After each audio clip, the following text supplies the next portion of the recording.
Muy bien, vamos a empezar con nuestra serie de clases correspondientes a enfermedades granulomatosas específicas. Esta es la primera de ellas y es la clase de tuberculosis.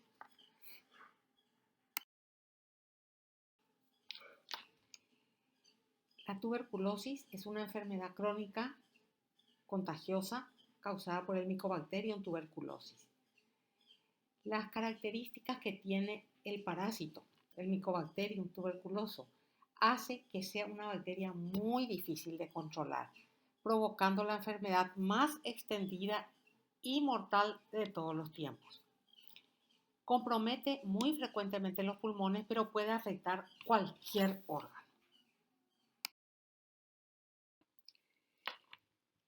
La tuberculosis es la segunda causa infecciosa de muerte más importante en el mundo después del HIV. Afecta en todo el mundo a más de 1.000 millones de personas. Imagínense ustedes, con 9 millones de casos nuevos al año, matando 1,4 millones de pacientes al año. Según la OMS, estas cifras han ido decreciendo bastante, pero aún sigue siendo una enfermedad muy prevalente. Como factores de riesgo tenemos la mala condición socioeconómica, la diabetes, los linfomas, que son tumores malignos de los ganglios, las neumopatías crónicas como la silicosis, el alcoholismo, la insuficiencia renal crónica y todos los estados de inmunosupresión. La etiología de la tuberculosis es el bacilo de Koch. Es una micobacteria que tiene 2 a 10 micras de largo. Es un bacilo aerobio inmóvil. Es un bacilo ácido alcohol resistente. No forma esporas ni secreta exotoxinas. Está rodeado de una cubierta seria. Crece muy lentamente en los cultivos de 2 a 6 semanas e incita respuestas inflamatorias e inmunológicas. En la imagen de la derecha, fíjense ustedes, dentro de macrófagos encontramos al bacilo. Se ven como unos palitos pequeños de color rojo. Esta es una coloración de SIL.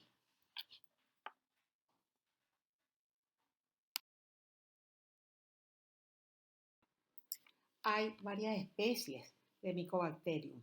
Está el tuberculosis, el Mycobacterium bovis, el avium y el intracelular. En nuestra imagen de la derecha encontramos un bacilo señalado con nuestra flecha amarilla.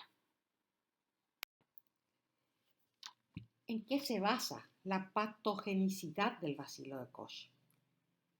Está relacionada la patogenicidad a su capacidad para escapar a la destrucción inducida por los macrófagos y provocar una hipersensibilidad de tipo retardado. Las manifestaciones patológicas de la tuberculosis, así como los granulomas caseosos y la formación de cavernas, son el resultado de esta hipersensibilidad, que es una parte esencial de la respuesta inmunitaria del huésped. Esto ha sido atribuido a diversos componentes de la pared del bacilo, como veremos a continuación. Acá nosotros tenemos un esquemita de lo que es la pared o envoltura del Mycobacterium. Y nos damos cuenta que es bastante compleja, está constituida por muchos elementos. En primer lugar, los peptidoglicanos que dan a la bacteria forma y rigidez. Los polímeros de arabinosa y galactosa, el ácido micólico, los lípidos superficiales, factor cordonal, y el LAM, que se llama lipoarabinomanano, unido a la membrana celular. Veamos qué efecto tiene cada uno de estos componentes. En primer lugar, el factor cordonal es un glucolípido de superficie que se presenta en las cepas más virulentas. ¿Para qué sirve? Es el responsable del aspecto de cuerda o serpentina del bacilo e inhibe la migración de los leucocitos. El LAM o lipoarabinomanano es un heteropolisacárido. ¿Qué hace?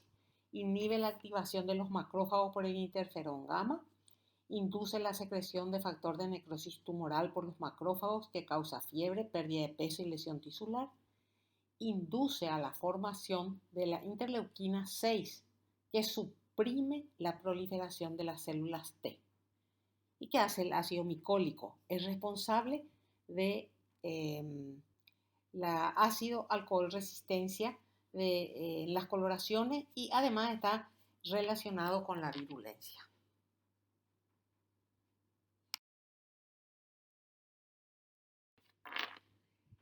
¿Cómo se contagia la tuberculosis? Preferentemente por la aspiración de gotitas de la tos de los pacientes infectados, y eso en lo que respecta al Mycobacterium tuberculosis.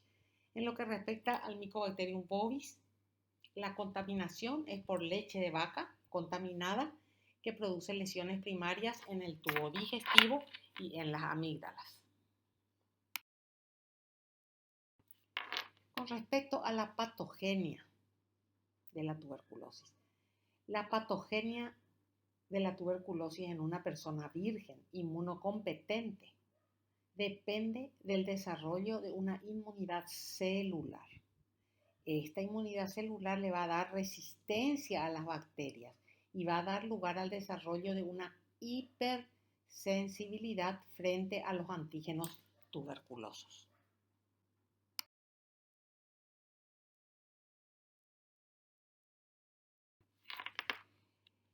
Cuando son inhaladas gotitas con el Mycobacterium, la mayor parte de estos bacilos se atrapan o quedan atrapados en las vías respiratorias superiores y son expulsados por la tos, por el barrido ciliar. Menos del 10% de ellos llegan hasta los alveolos. ¿Qué pasa cuando llegan a los alveolos? Al alcanzar el alveolo, ¿qué hacen estos señores? Penetran en los macrófagos por endocitosis. Hay una unión del receptor de manosa del macrófago al lipoarabinomanano del bacilo. Se internaliza el bacilo y se replica logarítmicamente dentro del fagosoma. Pero ese fagosoma no se puede unir con un lisosoma para matar estos bacilos, porque hay un bloqueo de la fusión fagosoma-lisosoma. Entonces se rompen los fagocitos y hay una bacteriemia y hay captación de bacilos por otros fagocitos. Fíjense ustedes en la imagen de la derecha, vemos un fagocito y en el interior vemos al bacilo. ¿Qué hace este bacilo? Inhibe las señales de calcio y bloquea el reclutamiento y organización de proteínas que median la función fagosoma-lisosoma. Por eso no pueden ser lisados en este momento.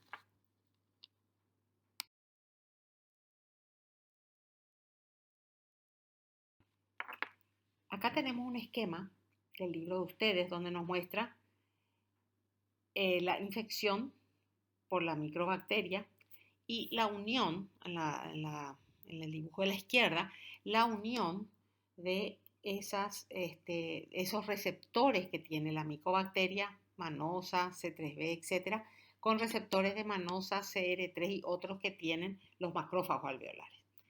Entra en el macrófago, se mete en el fagosoma y empieza a multiplicarse enormemente. Acuérdense que no se forma el fago-lisosoma, o sea, ese fagosoma tiene un bloqueo de la maduración, una ausencia de pH ácido y una no formación del fago-lisosoma. Ya vimos por qué. ¿A qué lleva eso? A una proliferación basilar descontrolada. Cuando llena este macrófago, rompe el macrófago. Entonces salen los bacilos y se produce una bacteriemia con diseminación a múltiples localizaciones. Esto ocurre en las 3 primeras semanas, cuando un bacilo tuberculoso entra al cuerpo de un individuo virgen que jamás tuvo contacto con dicho bacilo. Virgen. Vamos a ver qué pasa después de las 3 semanas.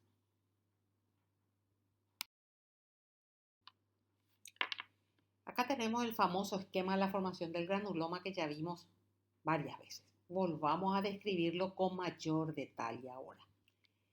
Esos macrófagos que fueron infectados durante 3 semanas que no pueden hacer nada por este bacilo, presentan el antígeno bacilar a las células TCD4 vírgenes. Fíjense en nuestro esquema, todo lo que estoy diciendo está en el esquema. ¿Qué pasa? Además, ¿qué secreta este macrófago? Secreta una interleuquina que se llama interleuquina 12. ¿Para qué? Para que esta célula TCD4 pueda diferenciarse de TCD4 virgen a TH1CD4. ¿Ok? La interleuquina 12, secretada por el macrófago o cualquier célula presentadora de antígeno, también va a estimular a los linfocitos NK, que son los linfocitos natural killer.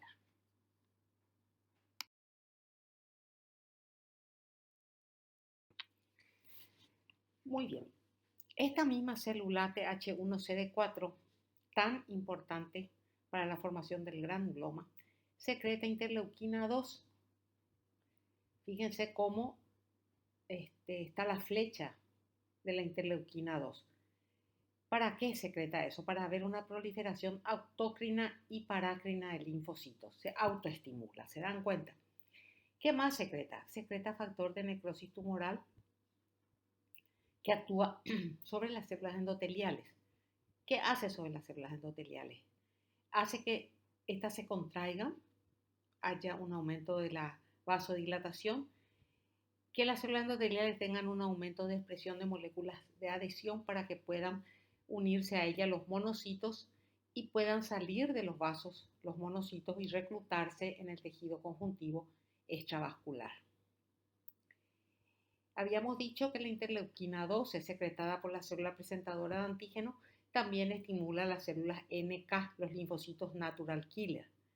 Estos linfocitos que están activados, ¿qué van a hacer? Van a matar a las células que tienen bacterias y va a ser uno de los fundamentos de la necrosis que vamos a ver en los granulomas.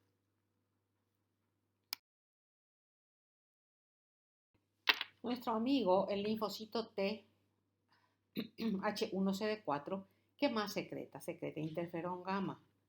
Este interferón gamma ayuda a que los monocitos se transformen en macrófagos y una vez que se transforman en macrófagos, el interferón gamma también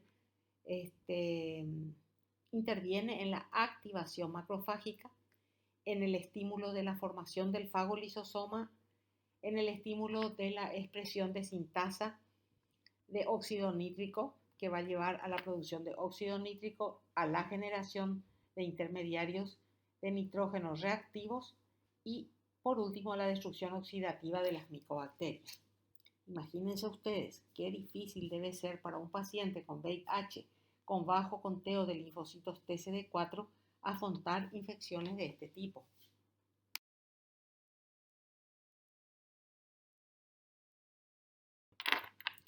Los macrófagos activados, ¿qué hacen? Se transforman en células epitelioides, como dijimos, y las células epitelioides se fusionan para formar células gigantes. Y además secretan quimiosinas que inducen el reclutamiento de más monocitos. Las características del granuloma con las células epitelioides y las células gigantes de tipo Langhans ya hablamos en el capítulo de inflamación crónica. Eso ya lo tienen que conocer. Muy bien, hasta acá nuestro organismo reaccionó ante el bacilo de la tuberculosis por el camino de la inmunidad celular de tipo 4. Entonces, el desarrollo de una hipersensibilidad mediada por células o de tipo 4 frente a nuestro bacilo tuberculoso probablemente va a implicar la destrucción de los microorganismos en los tejidos, así como la aparición de resistencias.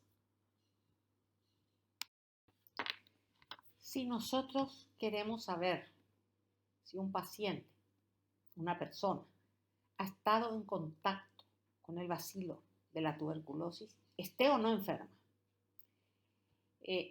existe una prueba que se llama prueba de Mantoux o prueba de la tuberculina. donde se inyecta subcutáneamente un derivado proteico purificado del bacilo y se deja 8 a 12 horas o 24 horas y luego se observa la zona donde se inyectó.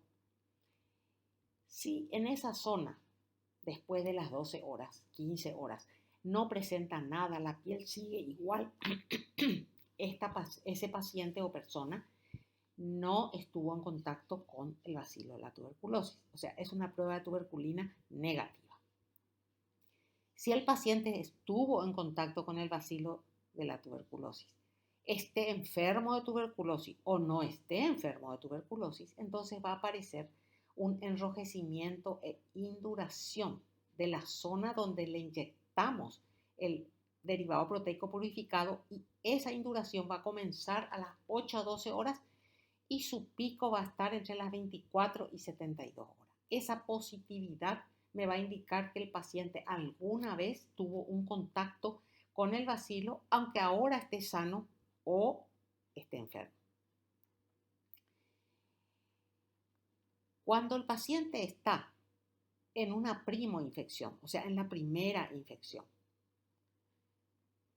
y nosotros le hacemos una prueba de PPD a la semana de que entró el bacilo a su cuerpo, ese PPD me va a dar negativo, porque los pacientes se vuelven positivos, no se olviden, a las 2 a las 3 semanas recién tienen que desarrollar su reacción inflamatoria celular tipo 4 para que haya una positividad de esta prueba. Entonces va a ser negativo. ¿Quiénes más pueden dar negativo? Y que tienen tuberculosis. Los pacientes con VIH que no desarrollan una buena reacción inmune celular tipo 4 y en pacientes también que tienen una inmunidad muy baja por tuberculosis diseminada. Aunque ustedes no lo crean, esos pacientes pueden ser negativos también para la tuberculina.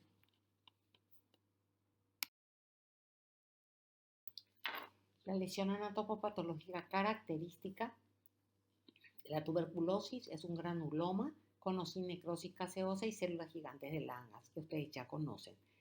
Acá en las imágenes de abajo a la izquierda tenemos un corte de pulmón donde hay dos granulomas que están señalados con las flechas negras y tienen células gigantes.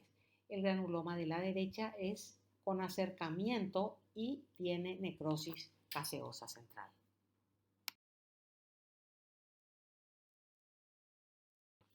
Hay unos conceptos fundamentales con respecto a la tuberculosis que tenemos que manejar muy bien. Fíjense, la infección tuberculosa. ¿Qué es la infección tuberculosa? Es el crecimiento del bacilo en el organismo con o sin enfermedad. O sea, yo puedo estar infectada por el bacilo de la tuberculosis, pero no por eso tengo la enfermedad tuberculosis. TBC activa. Acá estoy infectada por el bacilo de la tuberculosis y tengo enfermedad destructiva y sintomática. TBC primaria. ¿Qué es la TBC primaria? Es la primera exposición del organismo al bacilo de la tuberculosis con una evolución que puede ser fantástica, indolente o puede ser agresiva. Y después está la tuberculosis secundaria, que puede ser secundaria a una reactivación de una tuberculosis primaria o a una reinfección endógena. Vamos a ir viendo todas estas características para aclarar mejor posteriormente.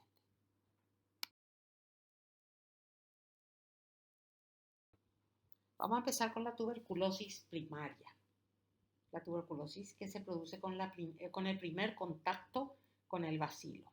Y vamos a ver qué es el complejo de Gomm. Una persona que nunca estuvo en contacto con el bacilo,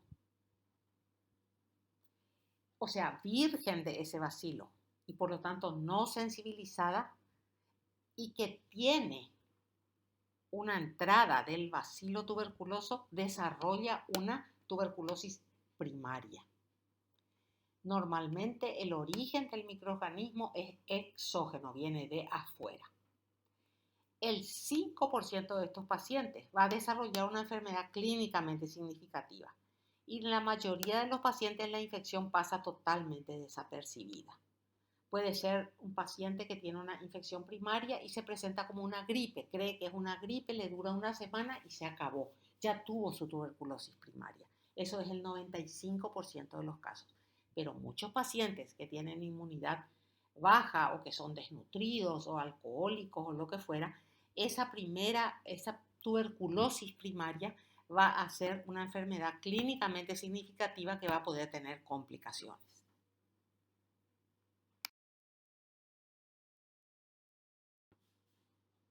¿Cuál es la lesión anatomopatológica de la tuberculosis primaria? La lesión se llama complejo de Gom. Está en la imagen de la derecha, tenemos un pulmón donde la flecha amarilla me señala una lesión en el parénquima pulmonar y una flecha naranja un ganglio del hilio pulmonar.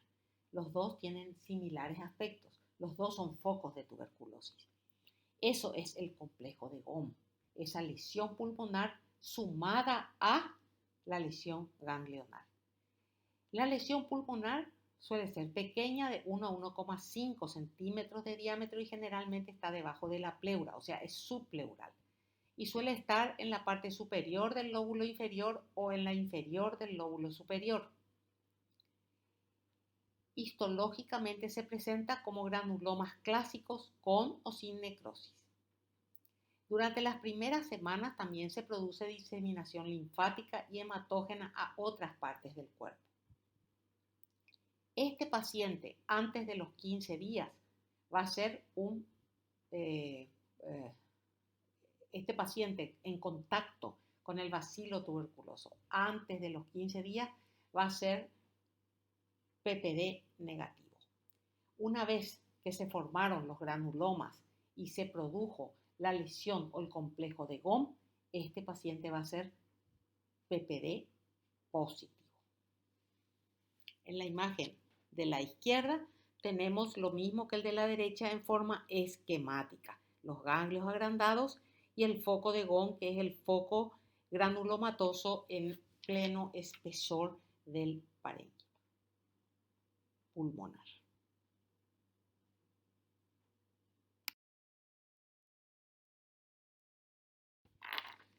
Acá tenemos lo que vamos a encontrar en pulmón y en ganglios en el complejo de Gom.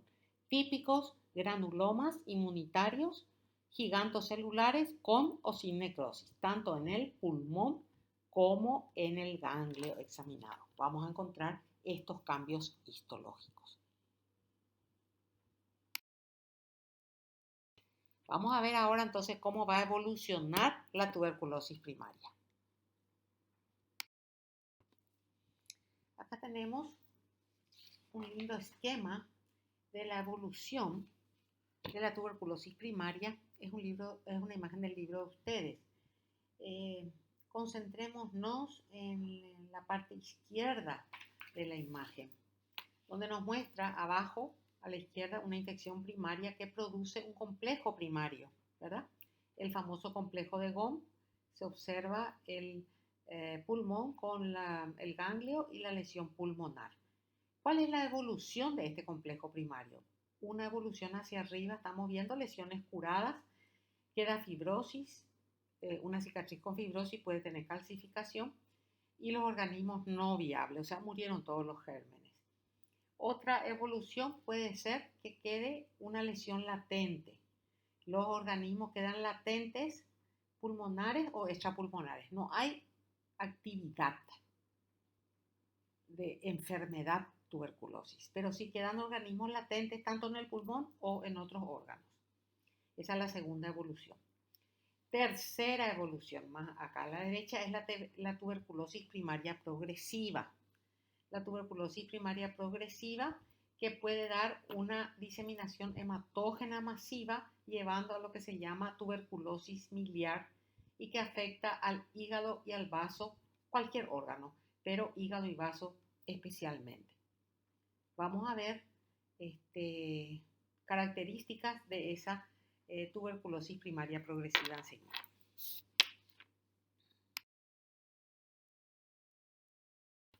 Entonces, 95, veamos otra vez nuestras evoluciones. El 95% de los casos se cura con fibrosis y calcificación. Fíjense ustedes en la imagen de la izquierda hay una radiografía pulmonar donde se ven señaladas con flechas blancas los ganglios iliares calcificados. A veces esta cicatriz puede contener bacilos latentes durante años o toda la vida.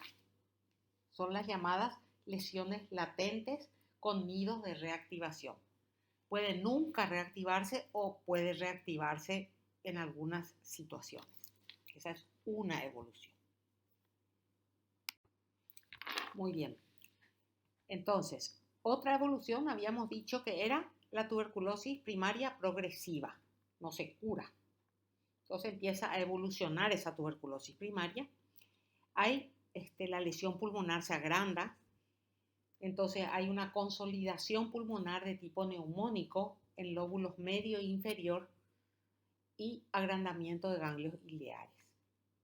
Además, estas áreas consolidadas con granulomas pueden erosionar bronquios. Al erosionar bronquios van a diseminar esta tuberculosis a otras zonas no afectadas, dando bronconeumonía tuberculosa, laringitis tuberculosa, y si se expectora y se traga ese material, podemos desarrollar una tuberculosis intestinal. Además, otra evolución es la presencia de empiema tuberculoso, derrames pleurales y pleuritis fibrosa obliterante. Y además la llamada diseminación miliar. Es cuando los granulomas invaden los vasos sanguíneos, erodan y se meten en los vasos sanguíneos y entonces se diseminan por todo el cuerpo en un tipo de tuberculosis que se llama miliar. Puede ser dentro mismo del pulmón o puede ser a otros órganos, dependiente que la invasión sea a la arteria o a la vena pulmonar.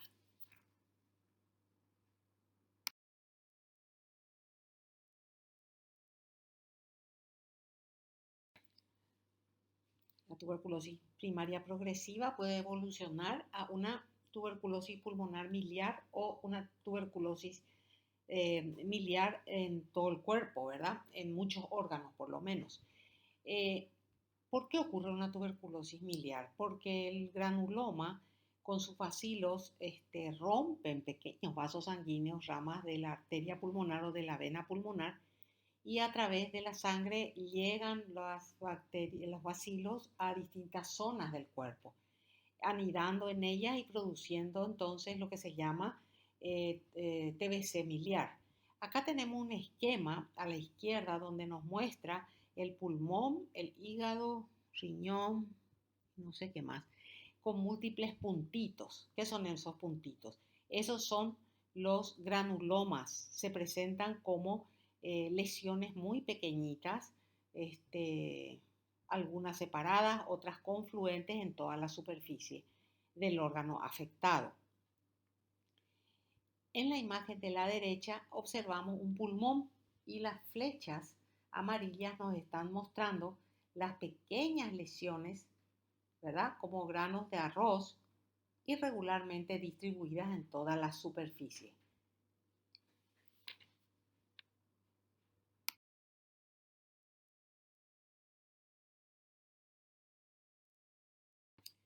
En esta imagen histológica observamos un gran vaso sanguíneo.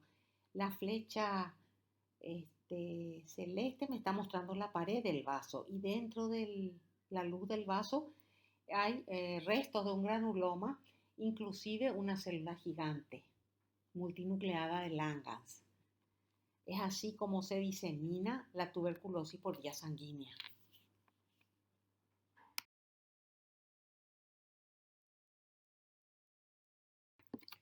Acá tenemos imágenes de tuberculosis pulmonar miliar. Fíjense a la izquierda un corte de pulmón y que evidencia múltiples lesiones nodulares pequeñitas, algunas separadas, otras confluentes, bastante regularmente distribuidas en este corte. Y a la derecha observamos un corte de pulmón donde las flechas me muestran un granuloma, ¿ven? Un pequeño granuloma que podría corresponder a nuestra lesión miliar. Ahora pasemos a la tuberculosis secundaria. La tuberculosis secundaria es el patrón de enfermedad que aparece en un individuo que está sensibilizado, o sea, que ya tuvo una tuberculosis primaria.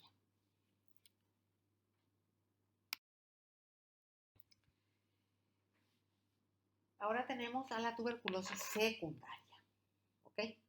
La tuberculosis secundaria se puede producir por una reactivación de una TBC primaria. ¿Se acuerdan que en la tuberculosis primaria podían quedar lesiones latentes con organismos latentes tanto en pulmón como en zonas extrapulmonares? Este puede ser el origen de los bacilos para una tuberculosis secundaria. O también por una reinfección exógena que venga de afuera del bacilo.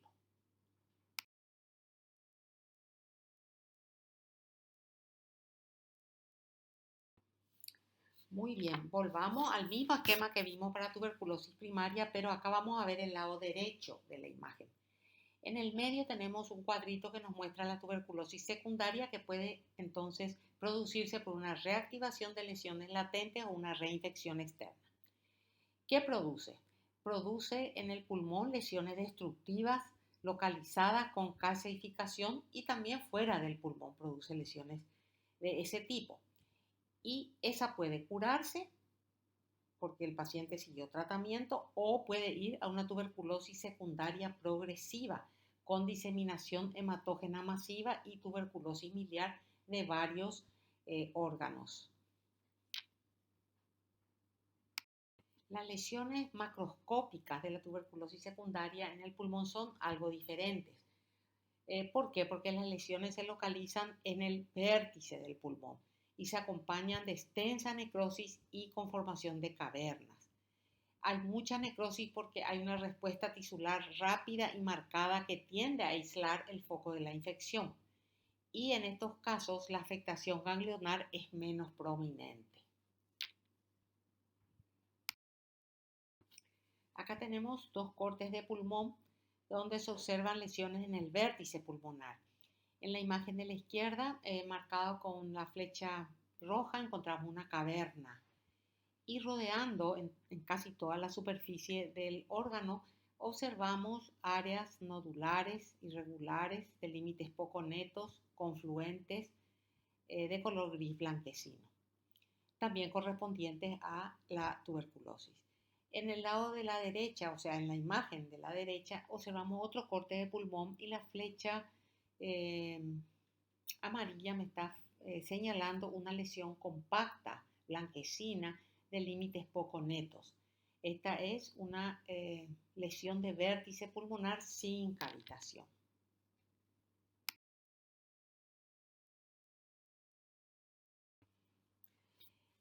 Acá tenemos, así como en la tuberculosis primaria, en la secundaria, también hay erosión vascular. Tenemos de vuelta nuestro esquema a la derecha que nos muestra el granuloma con sus bacilos horadando y penetrando en un vaso sanguíneo pequeño, por supuesto, y produciendo lo que llamamos diseminación miliar, tuberculosis miliar.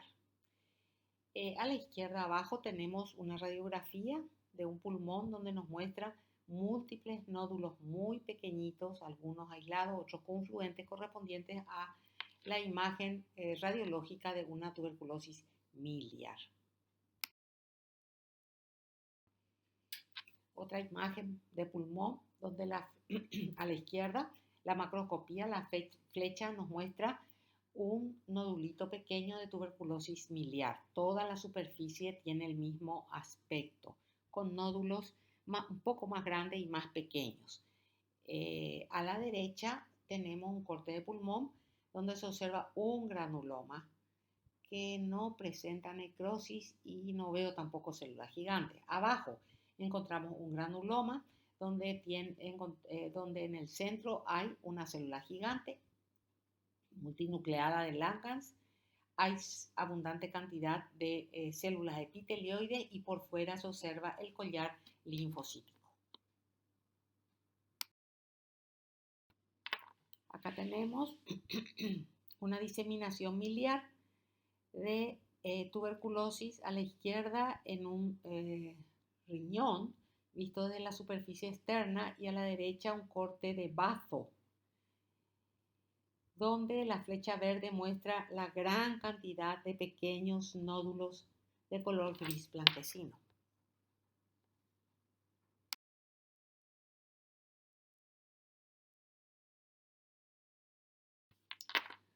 Otra forma de diseminarse una tuberculosis pulmonar es erosionando un bronquio. Acá tenemos un esquema donde en vez de un vaso lo que hay es una erosión de bronquio.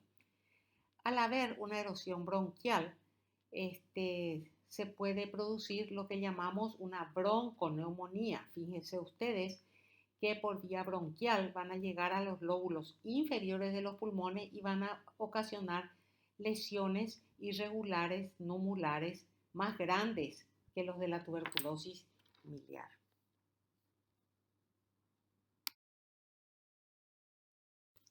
Acá tenemos la macroscopía de una bronconeumonía tuberculosa. Fíjense que las flechas me están señalando áreas grandes, más grandes que las áreas miliares que estuvimos viendo, de límites poco netos, algunas aisladas, otras confluentes, de color blanco amarillento. Fíjense que no toman toda la superficie del pulmón, toman solamente el área afectada, drenada por el bronquio que sufrió la perforación con entrada del material gaseoso en él.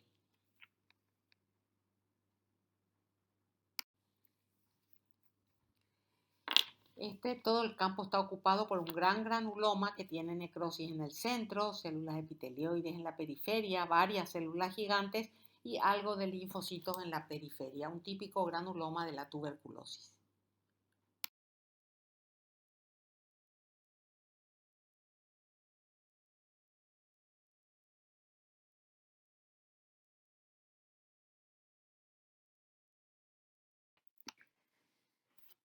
La tuberculosis extrapulmonar o de órganos aislados puede aparecer en cualquier órgano o tejido que haya sido invadido por vía hematógena y puede constituir la primera manifestación de la enfermedad. Los órganos que habitualmente están afectados son las meninges, los riñones, las glándulas suprarrenales, causando una enfermedad Addison, los huesos y las trompas de falopio. Veamos algunos ejemplos.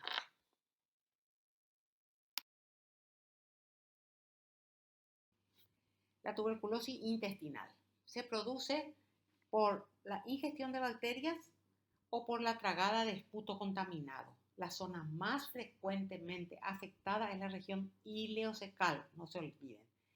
Casi 50% de los pacientes no tienen lesión pulmonar.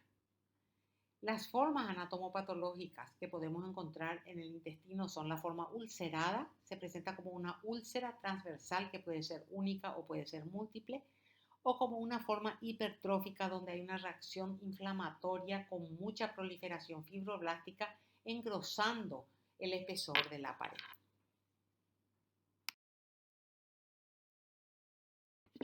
Y acá tenemos a la izquierda un corte del intestino donde las flechas, delgado por supuesto, donde las flechas celestes me están mostrando una úlcera. ¿Ven la pérdida de sustancia que hay? No hay pliegues, una úlcera con un fondo granular amarillento y cuyo eje mayor es transversal a la longitud del órgano. Abajo a la derecha encontramos dicha úlcera para que la puedan ver mejor. Y arriba es un corte del intestino, vemos el órgano, la parte conservada señalada con una flecha amarilla y dentro de los círculos hay granulomas gigantocelulares.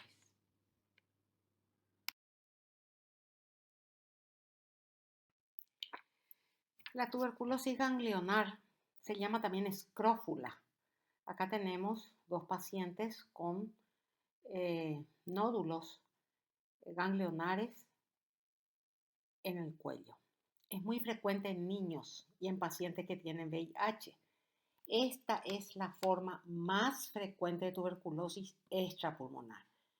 Aunque ustedes no lo crean, la mayoría de las radiografías pulmonares de estos pacientes es normal. Vendría a ser una manifestación postprimaria de una TBC pulmonar y generalmente es unilateral.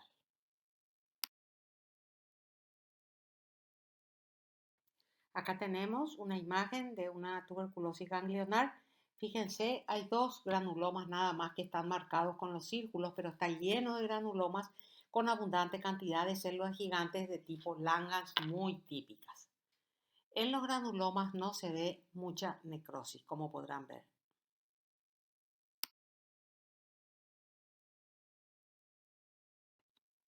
Ah, la suprarrenal suele ser un destino también de la tuberculosis.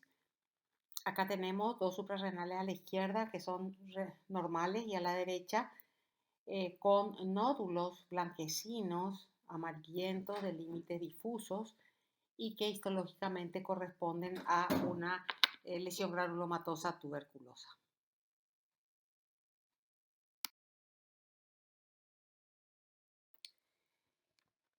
La próstata y el epidídimo no están exentos de lesión tuberculosa. A la mano izquierda encontramos un corte de una próstata sin fijar, donde las flechas eh, amarillas me muestran estas lesiones nodulares, algunas aisladas, otras confluentes, de color blanco amarillenta y límites poco netos. A la derecha encontramos una pieza fijada donde vemos el testículo y rodeando al testículo una masa blanquecina que ocupa todo el epidídimo. Esta es una tuberculosis epididymaria. El sistema nervioso central puede ser afectado también por la tuberculosis. Puede presentarse como una meningoencefalitis difusa. En la imagen de la derecha vemos un cerebro visto desde abajo con una membrana gris blanquecina, que es la característica de esta meningitis tuberculosa. Y en la imagen de la izquierda vemos un corte de tejido cerebral donde la flecha negra me está señalando un nódulo. Puede presentarse así también la tuberculosis como una masa intraparenquimatosa única llamada tuberculoma, asociada o no a una meningitis. Estos tuberculomas pueden plantear el diagnóstico diferencial con tumores primarios o metastásicos del cerebro.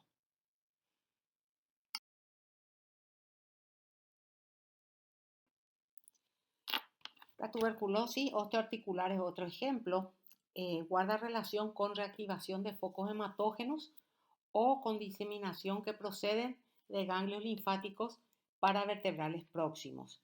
Estamos observando una radiografía donde las flechas amarillas nos señalan la destrucción del cuerpo vertebral.